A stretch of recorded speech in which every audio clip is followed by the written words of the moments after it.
Hello everyone, I hope आप सभी अच्छे होंगे। अगर आप चैनल पे पहली बार आए हैं तो चैनल को सब्सक्राइब कीजिए और बेल आइकन को हिट कीजिए। चलिए स्टार्ट करते हैं। हम अपना टॉपिक कर रहे थे जिसके अंदर हमने फ्रेजल वर्ब्स को शुरू किया था।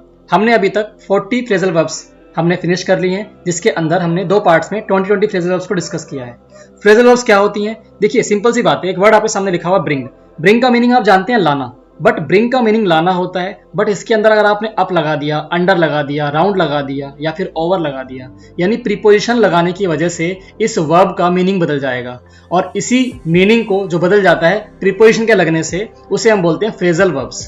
तो स्टार्ट करते हैं। 41 तक हमने लास्ट वीडियो में डिस्कस कर लिए थे। आज की पहली फ्रेजल वर्ब हो जाएगी कॉल ऑन। कॉल मतलब बुलाना होता है या किसी को फोन करना, लेकिन कॉल ऑन लगते ही हमारा मीनिंग क्या बदल जाएगा इसका? टू विजिट अ पर्सन, किसी से जाकर भेंट करना, किसी से जाकर मिलना।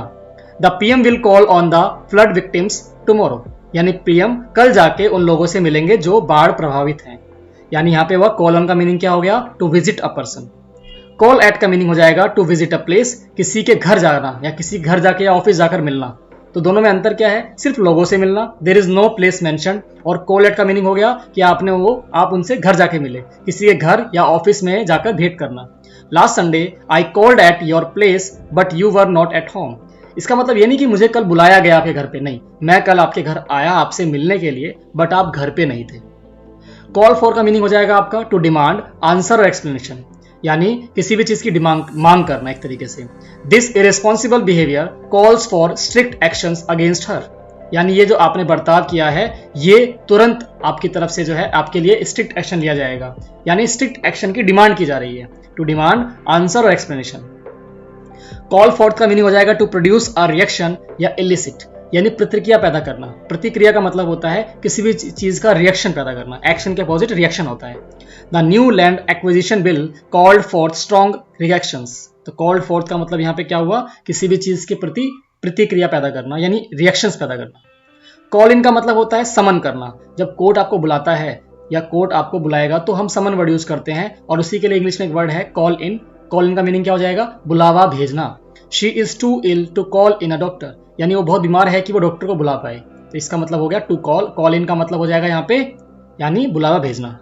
कॉल ऑफ का मीनिंग हो जाएगा टू कैंसल, किसी भी चीज को स्थगित कर देना या खत्म कर देना। The meeting was called off without any reason, यानी मीटिंग को खत्म कर दिया गया बिना किसी वजह के। अब कॉल अप का मीनिंग क्या हो जाएगा? To recall. कॉल अप का मीनिंग होता है याद करना।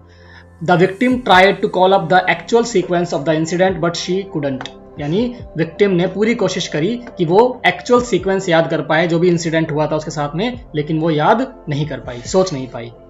नेक्स्ट वर्ड हमारे सामने है कॉल अप अपॉन या फिर call on. To invite to do something, किसी को बुलाना कुछ करने के लिए, कुछ करने या बोलने के लिए आमंत्रित करना। तो कॉल अपॉन और कॉल ऑन का मीनिंग क्या हो जाएगा? किसी को इनवाइट करना कुछ करने के लिए। I call upon you to furnish the details of your income and expenditure.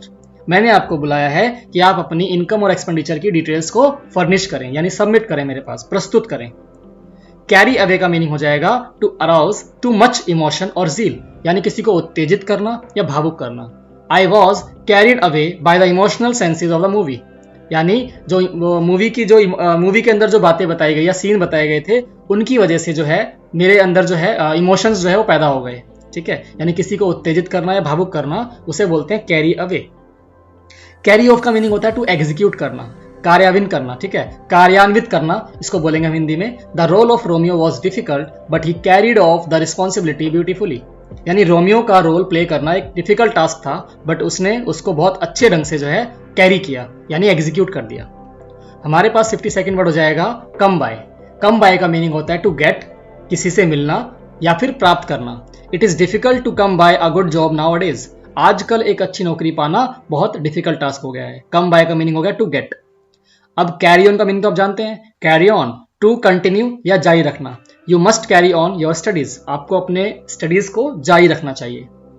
Carry out का मीनिंग होता है टू कंप्लीट और फुलफिल और टू एग्जीक्यूट, यानी ये सब कुछ सिमिलर से वर्ड्स हैं। कैरी ऑन मतलब टू कंटिन्यू, और यहाँ पे कोई चीज कंप्लीट करना। कैरी आउट मतलब कुछ कंप्लीट करना, किसी कार्य या आदेश को पूरा करना।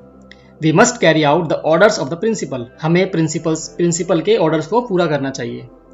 कैरी थ्रू का मतलब होता है टू सस्टेन और परसिस्ट, यानी बनाए रखना। Carry through, I carried through the feelings that I had for him to the present, यानी मेरे अंदर जो फीलिंग्स थी उसके लिए वो आज तक भी मैंने बनाए रखी हैं, यानी परसिस्ट कर रखी हैं, कैरी थ्रू। कैच ऑन का मीनिंग हो जाएगा to understand, to become popular, यानी कुछ चीज समझना या पॉपुलर हो जाना, लोकप्रिय होना। Work hard if you want to catch on the syllabus, आपको हार्डवर्क करना पड़ेगा अगर आप सिलेबस को समझना चाहते हैं, अच्छे से अंडरस्टैंड करना चाहते हैं। यहाँ कैच ऑन का मतलब ये नहीं कैच करोगे आप उसे। Fashion will soon catch on, ये फैशन जो आप जिसकी बात कर रहे हैं वो बहुत जल्द क्या हो जाएगा, पॉपुलर हो जाएगा। तो हमारे पास दो मीनिंग है और दो एग्जाम्पल्स हमारे सामने हैं।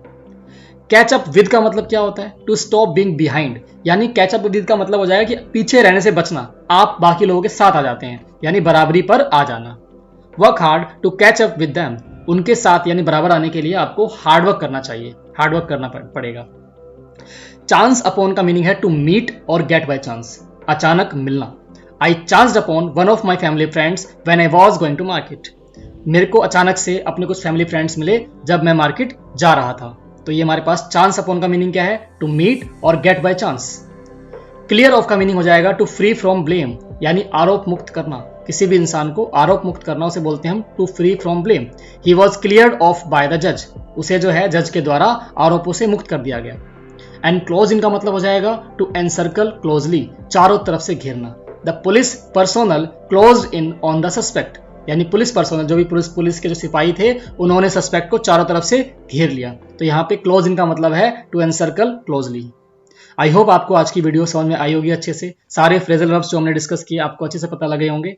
अगर आपको वीडियो अच्छी लगी है तो वीडियो को लाइक कीजिए, अगर आप चैनल पे नए थे तो आप चैनल को सब्सक्राइब कर लीजिए एंड बेल आइकन को प्रेस कर लीजिए। Thank you so much for being here.